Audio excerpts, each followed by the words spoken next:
It is now my singular honor and privilege to invite His Excellency, the Deputy President of the Republic of Kenya, to address this gathering and officially close this symposium. Welcome, sir.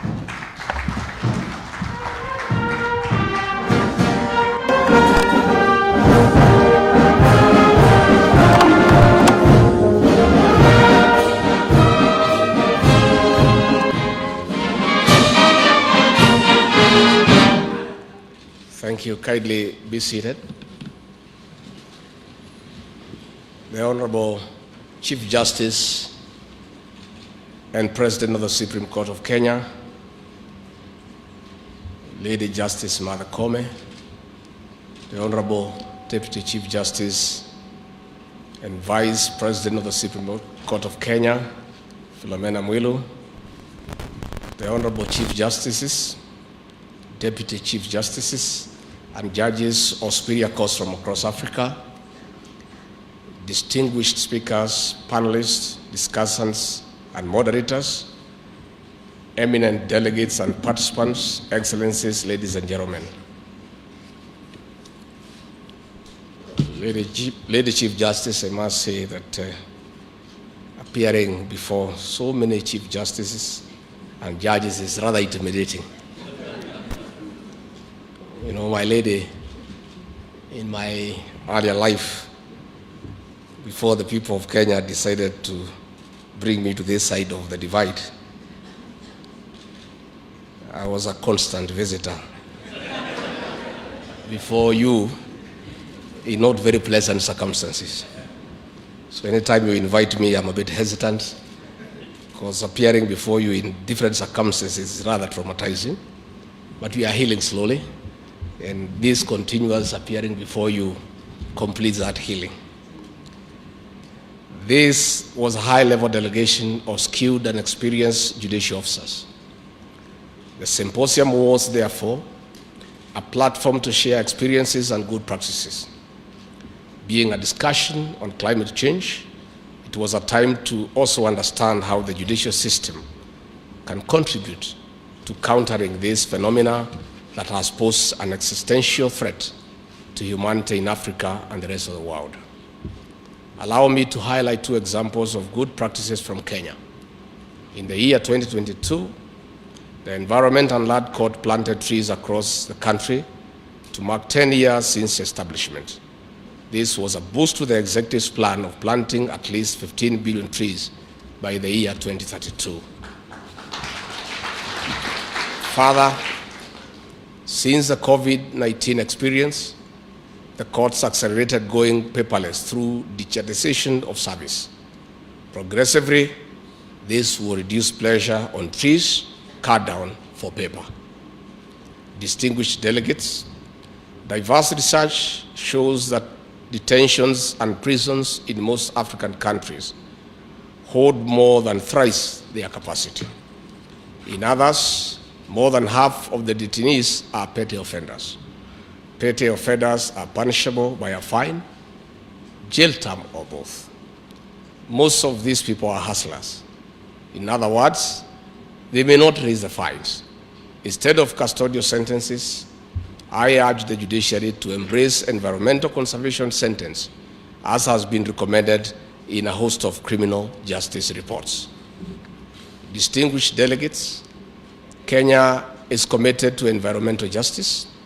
You recall that last November, President William Ruto led the Kenyan delegation to the 27th Conference of the Parties, COP27, to the United Nations Framework Convention on Climate Change in Sharm el-Sheikh in Egypt. Among other issues, the President highlighted the polluter pay principle. This is to compensate countries whose contribution to pollution is negligible, a majority being in Africa. While slugging implementation of the climate compensation model, we count on the judiciary to issue precedent-setting judgments. Such judgments will also inform new laws or reviews thereof for the benefit of the people. Further, Africa is leading in championing a sustainable development and ensuring a clean and healthy environment. As the coordinator of the Committee of African Heads of State and Government on Climate Change, President William Ruto will convene a continental summit focusing on climate action in 2024. Distinguished delegates, as recognized in the Johannesburg Principles on the role of law and sustainable development, the judiciary should be informed on the rapidly expanding boundaries of environmental law. They must also be aware of their role and responsibilities in promoting the implementation, development, and enforcement of laws, regulations, and international agreements relating to sustainable development. Lady Chief Justice, distinguished delegates, the importance of your discussion at this symposium cannot be gainsaid. The regulatory, legislative, and adjudicative framework in matters of environment is key in the wider conservation and regeneration strategy. In Kenya, we are taking the necessary steps, including supporting amendments towards strengthening the Climate Change Act 2016. I urge the public and other interested parties to comment comprehensively on the proposed amendments through the ongoing public participation process. Distinguished delegates, emphasis must be placed on the outcome of this symposium and the next steps in strengthening our national and regional legal frameworks for environmental protection and conservation. Reflecting on the judiciary of Kenya's social transformation through access to justice, institutional vision, emphasis must be on people-centered justice and the tangible benefits for the peoples of our respective jurisdictions. We must not forget strategies, policies, and interventions with the most tangible benefits.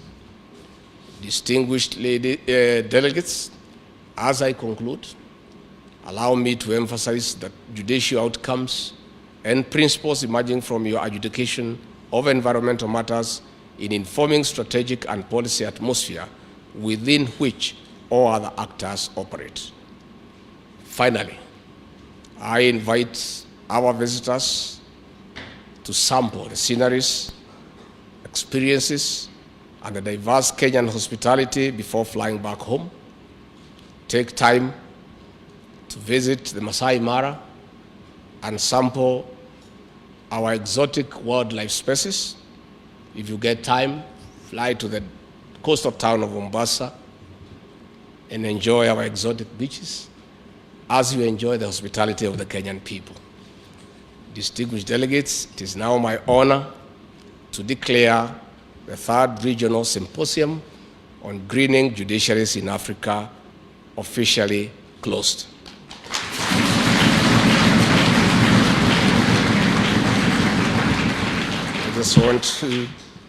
I don't want to say anything outside my official script. I just want to pass warm regards from President William Ruto, who is out of the country on official duty. He has told me to pass his greetings. He told me that he was very happy to engage you on Monday. And he told me once more to remind the Kenyan judiciary of his commitment and that of his government to protect and promote the independence of the judiciary and allow you space and empower you to dispense justice without hindrance. And it is his position that an independent, strong judiciary is good for any country, and it is good for Kenya. Thank you very much. May God bless you. Asanteni sana. Thank you.